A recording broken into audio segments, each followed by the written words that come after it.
Салам радиосунда жаңылыктар.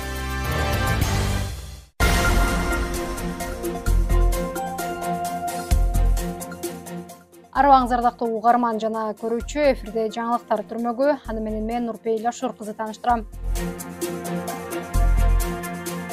Баткенде 2 өрт кырсыгы катталды. Бул тууралуу өзгөчө кырдаалдар министрлигинен кабарлашты. Маалыматта 26 март күнү саат 17:46 Баткен шаарынын Кызыл жол кварталына караштуу Дыйкан Чарба багытындагы ураган чөп күйүп кеткен. Ушул эле күнү Кадамжай районунун Исхак Болотхан айыл аймагынын Жаңы Жер айылында да саат 16:34 ачык аянтта ураган чөп өрттөнгөн. Учурда өрттүн чыгуу себептери такталууда.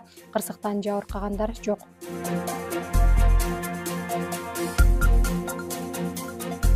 Издөөдө жүргөн 2 кыргызстандык кыз Крокустагы терактыдан каза болду. Крокус Сити терактыда 2 кыргызстандык кыздын аты жөнү Орусиянын өзгөчө кырдаалдар министрлигинин абат болгондордун жаңыланган тизмесине кошулду. Тизмеден теракттан кийин дайынсыз болуп жаткан 24 жаштагы Эдита Жусупова менен 20 жаштагы Маиза Гүлжигит кызынын ысымдарын көрүүгө болот. Алар каргаша болгон күнү концерттик залдын ичинде иштеп жатканы айтылган. Тизмеде терактыдан 120 адам мерт кеткени жазылган. Бирок бул да алдын ала маалымат экени белгиленди. Соттук медициналык изилдөөлөрдүн жыйынтыгына жараша да өзгөрүшү мүмкүн.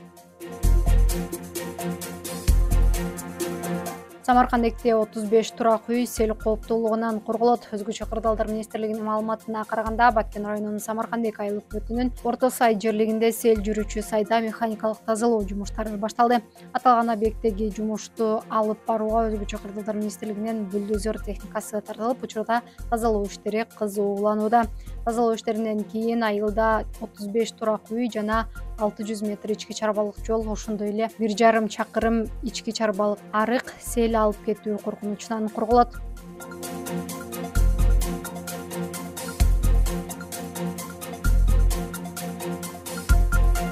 Кызыл Кыяда алдамчылыкка шектелип издөөдө жүргөн жаран Орусиядан кармалды. Бул тууралуу облустук милициянын басма сөз катчысы Дамира Юсупова Салам медиага билдирди.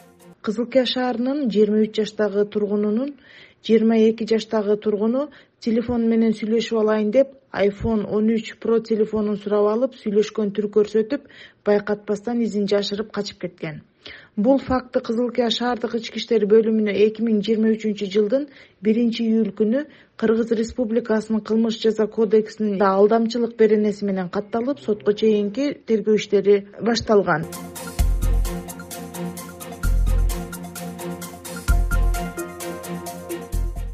Күндүн маанилүү делген жаңылыктары мына ушулар болду. Кайрадан эфир аркылуу амандашканча саламыңыз түз болсун.